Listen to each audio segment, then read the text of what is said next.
የሰማያትና የምድር የፀሐይና ጨረቃ የተንቀሳቃሽ ሁሉ ፈጣሪ የሆነው የአላህ Subhanahu Wa Ta'ala ሰላምና እዝነቱ በሁላችሁም ላይ ይሁን። እንዴት ናችሁ? ባለፈው ክፍል አምላካችን አላህ ፈጣሪ ለመሆኑ ምን ማስረጃዎችን ሰጠን በሚል በፀሐይና ጨረቃ እንዲሁም በአጽናፈ ዓለም ዙሪያ ምልክት ሊሆኑ የሚችሉትን 3 ነጥቦችን ብቻ አንስተን ነበር። ወደ ቀጣዩ ከመግባታችን በፊት ላይክ ግን አድርጋችኋል?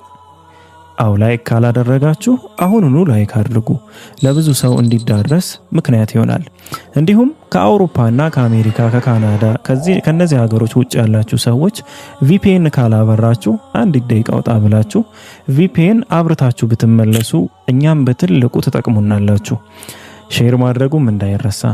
ሱረቱ ነምል ምዕራፍ 27 ቁጥር 93 ምስጋናም ለአላህ ነው፣ ተአምራቶቹን ወደፊት ያሳያችኋል፣ ታውቋትም አላችሁ በላቸው፣ ጌታህም ከምትሰሩት ሁሉ ዘንጊ አይደለም ይላል። ዛሬ በምድራችን ዙሪያ እሱ መፍጠሩን የሚያረጋግጡ አንዳንድ ምልክቶችን እናያለን። የኛ ምድር ከመፈጠሯ ከሚሊዮን ዓመታት በፊት ታላላቅ ከዋክብቶች ነበሩ። ከነዚህ ከዋክብቶች ብዙ ነገሮች ይሰራሉ። ከዚህ መካከል ታዲያ የመጨረሻው ደረጃ የሚሆነው አይረን ወይም ብረት ነው። ታዲያ ይህ ታላቅ ኮከብ ኃይል በጣም በሚያምቅ ሰዓት ታላቅን የሆነ ሱፐርኖቫ ኤክስፕሎዥን ፍንዳታን ይፈጥራል። በዚህ ፍንዳታ ምክንያት ታዲያ ከዚህ ከዋክብት ስብርባሪ የሚወጡ እንደ አይረን፣ ታላላቅ የሆኑ ሜታሎች፣ ደስት እንዲሁም ደግሞ ጋዝ ይበተናል። ታዲያ ይህ ክላውድ ደስት የሚባለው ታላቅ ጉም መሳይ ጋዙ ማለት ነው፣ ጉም መሳይ አቧራው ይፈጠራል። ይህ አቧራም በውስጡ ብዙ የብረት ቅንጣቶችን ይይዛል። ከጊዜ በኋላ በዚሁ መንገድ ፕላኔቶች ይፈጠራሉ። ታዲያ ከ4.6 ቢሊየን ዓመታት በፊት የደመናው አቧራና ጋዝ ኮላፕስ ያደርጋል። የኛ ሶላር ሲስተም የሚዞር ዲስክ የሚመስል ቅርጽ ይዛል። በዚህም ውስጥ ሃይድሮጅን፣ ታላላቅ ኤሌመንቶችንም ብረት፣ ኒክል፣ ሲሊከን፣ አይስ የመሳሰሉትን ይይዛል። ከነዚህ ማቴሪያሎች አብዛኛው ከመጀመሪያው የሱፐርኖቫ ኤክስፕሎዥን ማለትም የከዋክብት ፍንዳታ የሚገኝ ነው። ታዲያ ግራቪቲ ማቴሪያሎችን አንድ ላይ ሲሰበስባቸው ፀሐይን ማዕከል ላይ ሆና ፕላኔቶች ማለትም ምድራችን፣ ማርስ፣ ጁፒተር የመሳሰሉት ይፈጠራሉ።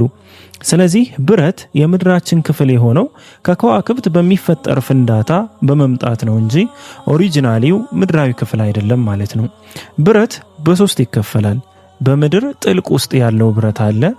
እንደገና አይረን ኦሬ የሚባል ብረት አለ። እንዲሁም ደግሞ ሚቲዮራይትስ አይረን በመባል ይታወቃሉ።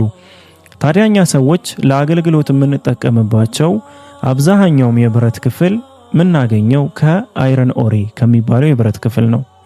ይህ የብረት ክፍል ከምድራችን ቅርፊት ከውስጠኛው ክፍል የሚወጣ ሲሆን መሰረቱ ከምድራችን አካል ያልሆነ ከዋክብት ፍንዳታ የመጣ ነው። ሁለተኛው ብረትን የምናገኝበት ምንጭ ሚቲዮራይት አይረን ይባላል። ይህ ብረት የሚገኘው ከሹቲንግ ስታር ነው። ሹቲንግ ስታር የሚባሉት ከዋክብቶች አይደሉም፣ ይልቁንም ስፔስ ላይ ያሉ አቧራና ትንንሽ ድንጋዮች ናቸው። ታዲያ እነዚህ ድንጋዮች ወደ ምድራችን አትሞስፌር ሲገቡ ይቃጠላሉ፣ ይነዳሉ፣ ፍም ይሆናሉ። ታዲያ ወደ ምድር ከመውደቃቸው በፊት ሙሉ በሙሉ ይቃጠላሉ። ግማሹ ጠፍቶ ከቃጠሎ የተረፈው ምድር ላይ ሲወድቅ 3 አይነት ይዘቶች ይኖሩታል። የመጀመሪያው ሙሉ በሙሉ ብረት የሆነ ይዘት ሲኖረው፣ ሌላኛው ደግሞ ድንጋይ የሆነ፣ ሶስተኛው ድንጋያማ ብረት የሆነ ቅልቅል የሆኑ ይዘቶች ይኖሩታል። ታዲያ እንዳየነው እኛ የምንጠቀማቸው የብረት ምንጮች ሁለቱም ማለትም አይረን ኦሬ እንዲሁም ሚቲዮራይትስ የሚባሉትም የምድራችን አካል ሳይሆን ከምድር ውጭ የመጡ ወደ ምድር የተዋሃዱ ናቸው ማለት ነው።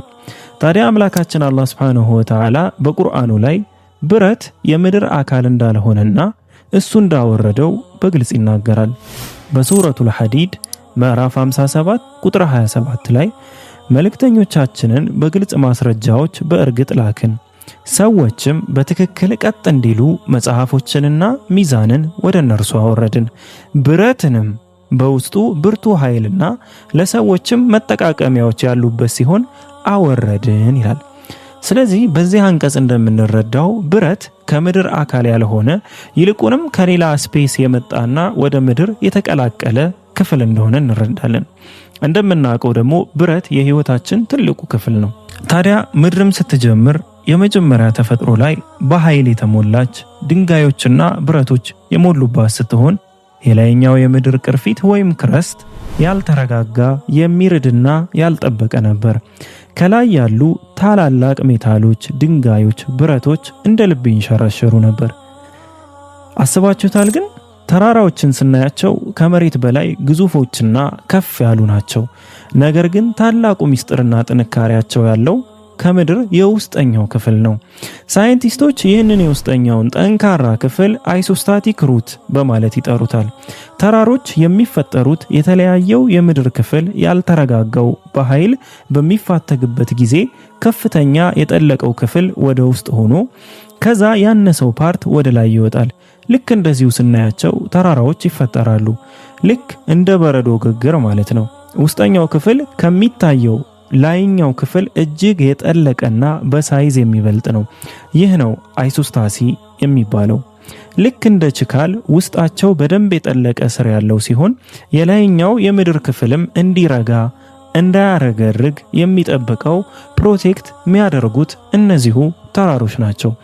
ታዲያ አላህ Subhanahu Wa Ta'ala ይህንን ተአምራዊ ክስተትና የተራሮችን አገልግሎት ሲናገር እንዲህ ይላል በሱረቱል ነባ ምዕራፍ 78 ቁጥር 7 ላይ ጋራዎችንም ችካሎች አላደረግንምን? በሱረቱል አንቢያ ምዕራፍ 21 ቁጥር 31 ላይ በምድርም ውስጥ በእነሱ እንዳታረገርግ ጋራዎችን አደረግን ይመሩም ዘንድ በእርሷ ውስጥ ሰፋፊ መንገዶችን አደረግን ይላል። የምድርም የላይኛው ክፍል በተራሮች ምክንያት የተረጋጋ ሆነ። በሱረቱ ነምል ምዕራፍ 27 ቁጥር 61 ላይ ወይም ያ ምድርን መርጊያ ያደረገና በመካከሏም ወንዞችን ያደረገ ለእርሷም ጋራዎችን ያደረገ ሲል ይገልጿል።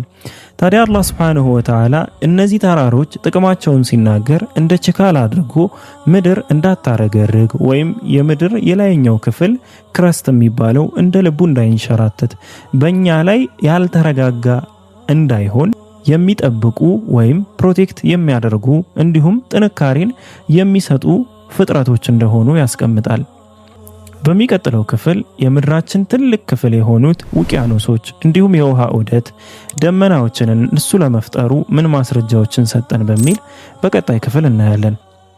ከመለያየታችን በፊት ላይክ፣ ሼር፣ ሰብስክራይብ ማድረጋችሁን አትርሱ። ለሰዎች እንዲዳረስ በደንብ ሼር አድርጉ።